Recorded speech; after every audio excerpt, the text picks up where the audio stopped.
Hey, so today I have one of my husband's new shirts. This one happens to be a redhead brand from Cabela's. He ends up finding shirts that he really likes, but for some reason they are usually ones that are long sleeve, and he doesn't like those. So he likes to buy them and have me cut them off, which sometimes is not that easy. Usually the reason it's not easy is because of the shape of the sleeve. Seems like it would be an easy thing to do, but on a woven fabric, there's not much stretch. Some a little, most not hardly at all. This one basically has none. So this was a long sleeve shirt that I just cut off the length that he likes. He is not quite 6 feet and has kind of longer arms. So sometimes shirts with short sleeves end up being too short for him. So this particular sleeve length works good for him. As you can see, it's about just a little over an 8-inch unhemmed. And then it'll have about 1.25 inch hem. So the real challenge though, when you have a shirt that's pre-made as a long sleeve, or even as just a 3/4 sleeve, if it's not knit and it has no stretch to it, the taper of the sleeve is hard to deal with because there's not enough fabric to turn over into your seam. So I found kind of a little workaround for this after dealing with several of his shirts. The easiest way is to cut the sleeve first, and then some shirts will have a safety seam type, a safety type of seam for the underarm seam and down the side. This particular shirt has more of a French seam, so it has the double top stitching and it goes all the way down the side. That's the armpit intersection right there. And here's the inside. The inside of the seam doesn't look a whole lot different. You'll just see the chain stitch instead of the almost double straight stitch. So either way, whether you have a loose seam allowance that's got a safety chain with a serged edge, or like this one, what I try to do is take advantage of the seam allowance. Which, if you were trying to do something much longer than, just a tiny hem, 1 inch, 1.25 inch hem, would be harder to do. But you can kind of just steal just enough out of the seam allowance to make this work. So what I do is, on this particular one, like I said, where it's got a French seam, I've just unpicked about 1 inch, maybe not even a whole inch on one part of it, maybe more like 3/4 of an inch unpicked. And all that's going to do is allow me to make use of just that little teeny extra fabric so that I can fold this under and it will lay flat. It will make up for that taper so that it's not going to be all puckered. So usually what I will do is I will refold this to give myself as much extra as possible. So in this case, I'll probably refold it so that it's about half of what it used to be as a flat fill or a French seam. And then I'll just kind of stitch that. Just kind of top stitch it down. It's not going to look perfect, but it's the inside of the hem, so it's not like it's going to be super noticeable. Plus it's under the arm. And if someone's inspecting that close underneath your husband's arm or your own arm, then that's probably not okay anyway. So I've done this to both sides, just unpicked. In this case, I have to unpick both sides on a a seam that's not flat filled, if it just has like the safety chain with a serged edge, what you can actually do is just usually give yourself just that safety chain for maybe 3/4 of an inch. Undo that and leave the serged edge, which is not going to be okay as a secure seam, but will be okay just long enough to get it hemmed, and it won't show, so it's not going to matter. But what it will do is just give you that extra, what, maybe 1/4 of an inch, maybe a little more, 3/8 of an inch, that you need to be able to turn that under and have it not screw up that taper, so that you aren't ending up with, you know, a fold down here in the middle of the arm, or at the bottom of the arm, under the armpit, in order to make up for that excess fabric from the taper, which is normally what it's going to end up being. You're going to get all the way around the sleeve and back to here, and the outside of your hem, you're going to have, you know, a good chunk of it that won't fit into that hem. This way, though, it usually works really well. And remember, when you're doing this, you don't need to unpick clear up to where you're going to hem. You're only unpicking maybe 3/4 of the way up to the fold line. So not where the hem stitch will go, but where it will actually be folded. Because obviously, right at the fold, you're not going to have a problem. It's all the same. It's when you're trying to fold it under and match it up against that, you know, 1.25 inches up that taper, that you don't have enough fabric to work with. So I'm going to go ahead and stitch this. Just stitch it down so it's secured. I usually will serge this edge. I might not even do that. I might just use a cover stitch on this today, just because I'm in a hurry. So I might just leave this raw and do a cover stitch on the whole thing. And then we'll see what it looks like. So I will get to that part where I've stitched this down and got this all turned up, ready to go, and we'll show it to you again. Alright, we're here at the machine, and now you can see how I have unpicked the underarm seam.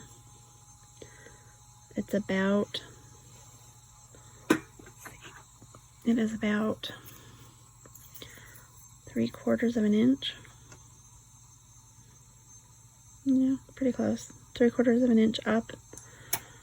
I just loosened that. Now, like I said, this is a flat fill kind of French seam that they've used on this underarm seam. So I undid both sides. And then I have just widened that out at the bottom. And all it does is just give you a little extra to match that taper of the seam as it goes up to the armpit. Otherwise, you just don't end up with enough fabric when you're trying to hem it up. And all I've done really, and this is a really good thread match, so it's hard to see, but I've just started, you know, right here and followed that same little top stitching down. You can see if you look really close, maybe it's easier on the other side. Excuse my chair noise. Sorry, I have an old chair. You can see where the original seam came down here. Right there. So I've given myself maybe another, where did I put my seam gauge? An extra, somewhere between 1/4 and 1/3 of an inch maybe. And as little as that seems, it doesn't seem like a lot, but it is plenty to make folding this up as a hem much easier. So I've done just the same thing here, carried that little top stitch just down on the outside edge. So it's secure, it's not going to come undone. I just kind of leave it where this is, like I said, the French seam. I've left them folded the same as they were. All of this will be caught up in the hem, so you won't see any of that anyway. And you won't even see, because the hem will be up as high as I've unpicked, you won't even see that I've taken those out. They'll still be intact up here. So just one more little hint here as I'm pinning this up. I always start with the seam or seams. So a seam here and the seam that's opposite. In this case, there's just the underarm seam. But I pin that first, so I'm matching up those seams so they line up as I fold it under. And then I go completely the opposite. I hold it out so that I know I've got it straight with an equal amount of slack on both sides, and then I pin it up. And I'm pinning this at 1 1/8, and that should give me really close to the hem that I want. It also is perfect for that extra that I've left after I unpicked about 3/4 of an inch of that original underarm seam. Alright, so it is all pinned up now. All I've done is, like I said, start with the seam, divide it in half all the way across, and then I do the same thing. I stretch it out and I divide each side equally as well, so that I'm always pinning the next opposite side. And I'm only going to do the 4 because when I cover stitch they just get in the way anyway. What I am going to do though is just give it a quick press so that I know it's all evenly laying between these and isn't going to shift. And then I will be ready to cover stitch. Alright, I have my cover stitch all set up. And just a tip here, I'm sure that some people will say this is bad, but what I do when I am sewing something that I want a specific matching color, like this shirt for example, I want to match it to as close as I can the factory thread on the factory seams. So I have just used the same thread and the bobbin that I used in my machine just to do that tiny little stitch.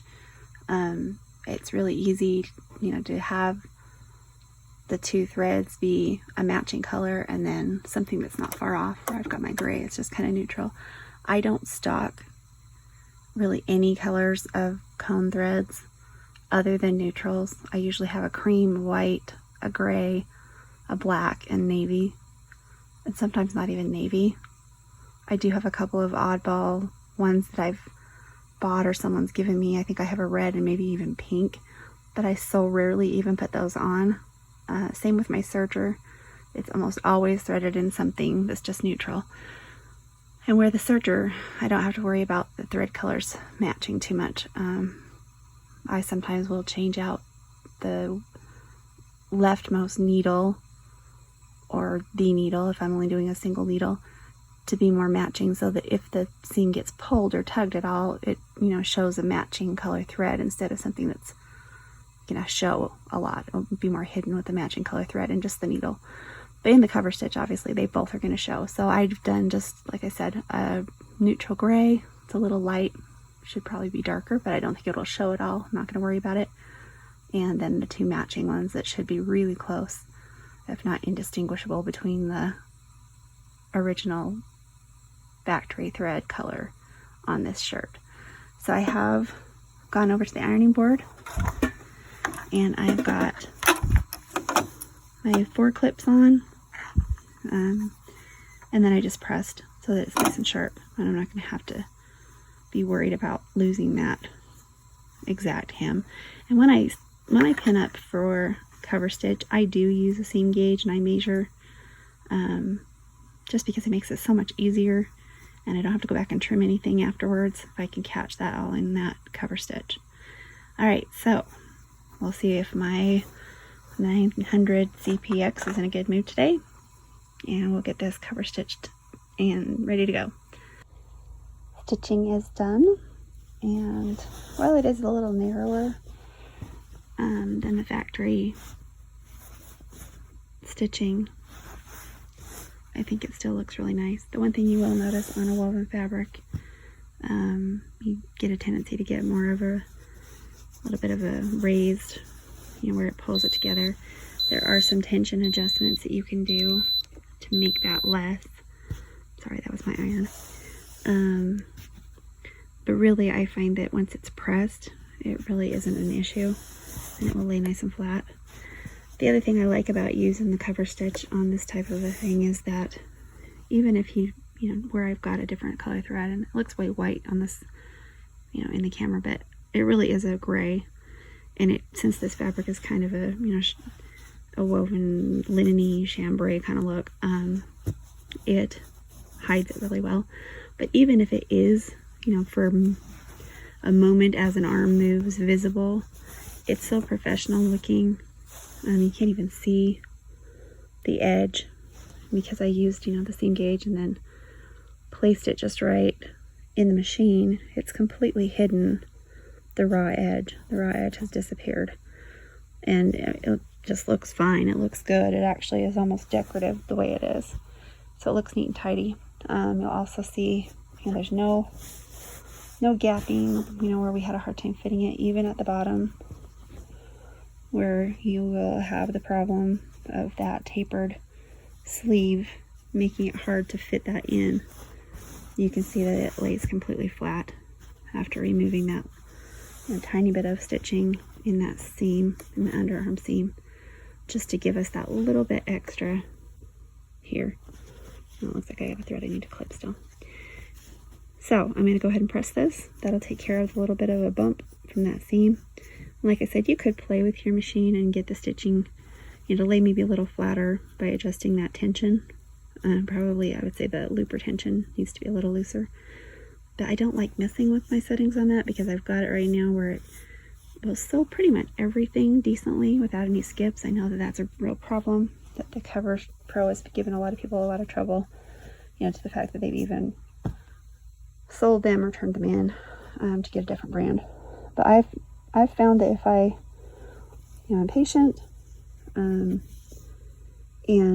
go a little bit slower. Honestly, I try to start, as odd as that sounds, if I have a thicker seam, where this would be 1, 2, 3, 4. You're looking at almost 6 or 8 layers in this seam, and yet I don't have any skip. And I actually started right on that. I find if I start on that, for some reason, I get a better result not having to go over it in the middle of sewing on my cover stitch. Alright, so there you go.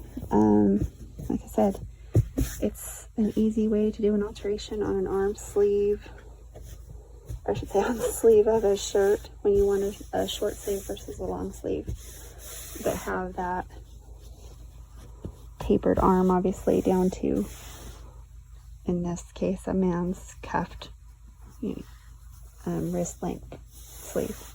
Very tapered, much of an angle as it goes down to the narrow part of the wrist.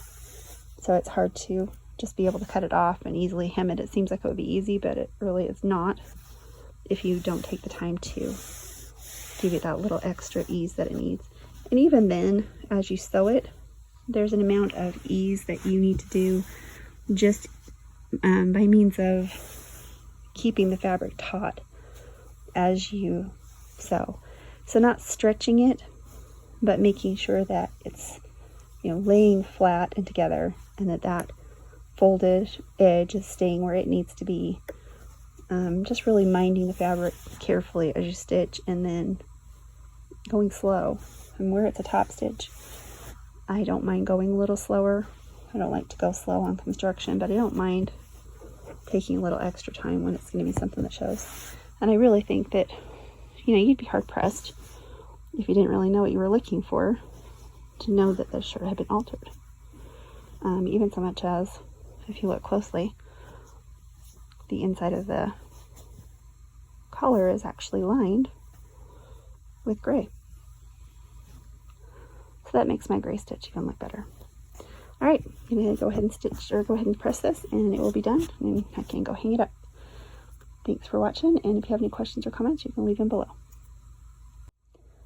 Just wanted to give you one last shot here of that hem laying nice and flat.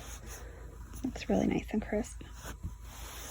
And like I said, really hard to tell that it's been altered, which is the whole goal.